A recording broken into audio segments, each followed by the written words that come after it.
గణపతి హోమం చెయ్యండయ్యా, లక్షల కోట్లు లాభాలెన్నో పొందండయ్యా.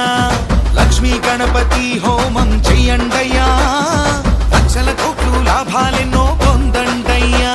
అనుకున్న పనులు అవుతాయి, జీవితాలు బాగుపడతాయి, చెడు పీడలన్నీ పోతాయి, సిరులెన్నో కలుగుతాయి.